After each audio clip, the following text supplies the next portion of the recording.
बिस्मिल्लाहिर्रहमानिर्रहीम अस्सलामु अलैकुम रहमतुल्लाह। अब जो मंजरनामा बनने जा रहा है उसमें field marshal army chief general Asim Munir ने अपनी जो तोपों का रुख है वो ऐवान सदर की तरफ मोड़ दिया, क्योंकि अब जो एक्सटर्नल जितने भी चैलेंजेस हैं वो तकरीबन इस वक्त मैनेज हो चुके हैं।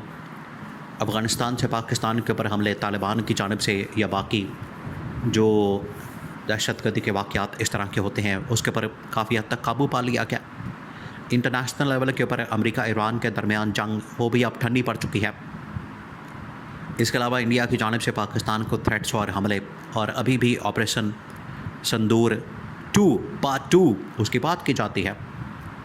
लेकिन वो जनरल आसिम को पता है, उन्होंने अपना एक कमांडर के ज़रिए से, फ़ौजी कमांडर के ज़रिए से, टॉप मिलिट्री कमांड से इंडिया को पैगाम भिजवा दिया कि अगर आपने इस तरफ देखा मैली आँख से आँखें निकाल देंगे। तो पाकिस्तान के अंदर जो आपने मुल्क को आगे ले जाना है, बेहतरी लानी है और बजट पेश करना है, उसके बाद जो महंगाई का तूफ़ान आना है, बेरोज़गारी का मसाइल का, उसको मैनेज भी तो करना है। अगर चीज़ें मैनेजेबल फॉर्म के अंदर रहती हैं तो ठीक है, लेकिन जो आगे हालात बनने जा रहे हैं वो ऐसा लगता है कि चीज़ें बिल्कुल आउट ऑफ कंट्रोल हो जाएंगी और ये एक चिंगारी बन सकती है जो भड़क सकती है। ये जो बजट आ रहा है ये तेल का काम कर सकता है, तेल छिड़कने का, आग लगाने का, भड़काने का काम कर सकता है। इस वजह से ज़रूरी है कि इस्टेब्लिशमेंट की जानिब से वो इक़दाम किए जाएँ ताकि वक्ती तौर पर आवाम को कुछ रिलीफ मिल सके, आवाम को कुछ सुख का सांस आ सके। इस तरह के इक़दाम किए जाएँ। अब मौजूदा हुकूमत तो उनसे तो आप बिल्कुल भी उम्मीद नहीं कर सकते। मौजूदा हुकूमत इनके पल्ले कुछ नहीं। अगर इन्होंने अपने हक़ में कुछ करना है, अपनी नस्लों को संवारना है, अभी चंद दिन पहले आसिफ अली ज़रदारी ने बात की कि हम इस तरह का पाकिस्तान छोड़ना चाहते हैं जिससे आने वाली नस्लें फ़ायदा हासिल करें। तो आवाम ये कह रही थी कि आने वाली इनकी अपनी नस्लें, आवाम की नहीं, लोगों की नहीं, इनकी अपनी नस्लें, क्योंकि इनकी अपनी नस्लें ही परवान चढ़ी हैं, उनको ही बेनिफिट हुआ है, फ़ायदा हुआ है। आवाम को तो 1 रुपये का फ़ायदा नहीं हुआ। तो इनकी अपनी नस्लें ही फ़ायदा उठाती हैं, इनकी अपनी नस्लें ही परवान चढ़ती हैं, उनको ही फ़ायदा होता है, बेनिफिट होता है। तो वो आसिफ अली ज़रदारी ने असल में अपने नस्ल की बात की, अपने आने वाली नस्लों की बात की।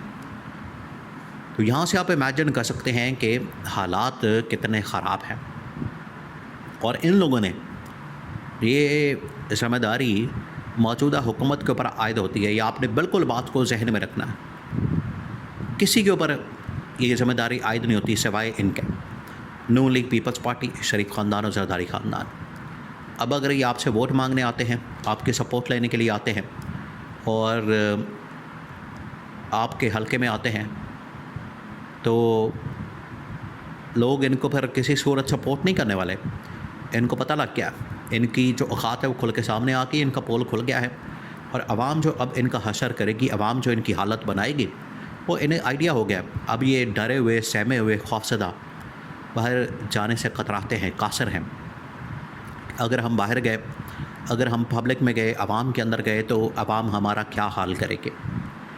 अब इस्टेब्लिशमेंट को भी इस बात की फ़िक्र है कि जहाँ पर नून लीग और पीपल्स पार्टी को इस बात का अंदेशा है, ख़तरा है, उनको अंदाज़ा है कि अगर हम लोगों के अंदर गए, पब्लिक में गए, तो हमारी क्या हालत होगी। इस्टेब्लिशमेंट को इस बात की फ़िक्र है कि हमारे ऊपर ये इल्ज़ाम है या हमारे ऊपर ये धब्बा है कि हमने इनको सपोर्ट किया, इनको ला के बिठा दिया और लोग इनकी वजह से हमारे ख़िलाफ़ भी नफ़रत रखते हैं, हमसे भी नफ़रत करते हैं।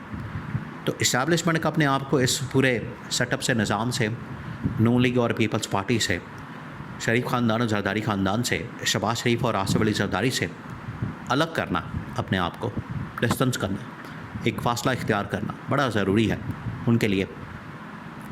क्योंकि अगर वो ऐसा नहीं करते तो लोग समझेंगे, पब्लिक समझेंगे कि ये भी इस पूरे मामले के अंदर बराबर के शरीक हैं।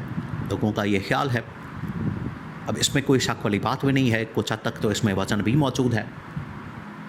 इस वजह से जनरल आसिम ने फ़ैसला किया कि इंटरनेशनल लेवल के ऊपर, पाकिस्तान के अंदर इंटरनेशनल लेवल के ऊपर जितने भी मामलात हैं वो तकरीबन अब बेहतर हैं। लेकिन जो आवाम के अंदर इस वक्त गुस्सा है इस हुकूमत के ख़िलाफ़, महंगाई की वजह से, बेरोज़गारी की वजह से, बाकी मसाइल की वजह से, इकोनॉमिक प्रॉब्लम्स की वजह से, ये बहुत बड़ा एटम बम बन सकता है। और ये एटम बम, ये लावा जिस दिन फटा तो परखचे उड़ा देंगे हुकूमत के भी, इस निज़ाम के भी, और ये मौजूदा सेटअप के। तो बहुत बुरी और ख़ौफनाक और ख़तरनाक सूरत हाल पैदा हो सकती है। इस्टेब्लिशमेंट ने सबसे पहले इनकी तरफ रुख किया कि पहले इनको उड़ाया जाए, इनके परखचे उड़ाए जाए, इनको घर भेजा जाए। और ये जो इन्होंने तबाही और बर्बादी फेरी है, अब ये तबाही और बर्बादी इनकी तरफ लौटाई जाए और इन्हें मज़ा चखाया जाए कि आप लोगों ने जो मुल्क बर्बाद किया, आप लोगों ने जो मुल्क का बेड़ा गर्क किया, अब आप उसका मज़ा चखें, अब आप उसका खमियाजा भुगतें। आवाम ने जो भुगतना था, आवाम ने जो इसको फेस करना था, आवाम ने जो तबाही और बर्बादी का सामना करना था, उन्होंने कर लिया। आप इसको ऐसा समझें कि अमेरिका ईरान के दरमियान जंग हुई, यहाँ पर इन लोगों ने 450 रुपये कीमत कर दी पेट्रोल की, पेट्रोल और डीजल। और जंग ख़त्म हुए अब तकरीबन महीना हो गया। आलमी मार्केट के अंदर जो कीमत थी जंग से पहले, वहाँ उस स्टेज के ऊपर, उस पॉइंट के ऊपर, बल्कि उससे भी नीचे चली गई है। और आज भी पाकिस्तान के अंदर 400 से पेट्रोल नीचे नहीं जा रहा, वहीं का वहीं खड़ा है। ये है इनकी कारकर्दगी का पोल जो कि खुल के सामने आ गया। और नून लीग और पीपल्स पार्टी, ये दोनों ज़िम्मेदार हैं। अब इनको छुट्टी कराने का इनका जो प्रोसेस है वो शुरू होगा ऐवान सदर से। आसिफ अली जरदारी को पहले घर भेजा जाना है, उसके बाद शहबाज शरीफ का नंबर लगना है। तो पहला जो टारगेट है, पहला जो निशाना है, वो आसिफ अली जरदारी है। तो आसिफ अली जरदारी को निशाने पर रखा गया, उसका टारगेट लिया गया है, उसको लॉक किया गया है। और जनरल आसिम ने उनको एक बार नहीं, कई बार पैगाम दिया है, कई बार पहुंचाया, कई बार उनको कन्वे किया, और वो ख़ुद नहीं मान रहे। और अभी भी उनकी जानिब से लॉलीपॉप देने की बात की जा रही है कि हम इस्टेब्लिशमेंट के साथ हैं, उनको सपोर्ट करते हैं और उनको मजबूत करेंगे, उनको ताकतवर बनाएंगे। इस्टेब्लिशमेंट ने कहा कि ये बातों से अब काम नहीं चलने वाला, ये बातें छोड़ें, बातें बनाना, ये बातें बनाना और बातों से कायल करना और फिल्में चलाना, ये बात किसी और के साथ करें। इस्टेब्लिशमेंट इस बात को समझ चुकी है कि हमें पता चल गया, और आप ये जो कहानियाँ, फिल्में, ड्रामे ये छोड़ें। क्योंकि आसिफ अली जरदारी ने तकरीर करके बड़ी कोशिश की इस्टेब्लिशमेंट को मनाने की, लेकिन इस्टेब्लिशमेंट का जवाब करारा किस्म का। उन्होंने तोपों का रुख अब कर लिया है आसिफ अली जरदारी की तरफ, और आसिफ अली जरदारी अब बिल्कुल उसका इक़्तिदार, हुकूमत, सिंध गवर्नमेंट ऐवान सदर के अंदर, वो अब आखिरी स्टेज और सांसों के ऊपर आ चुका है।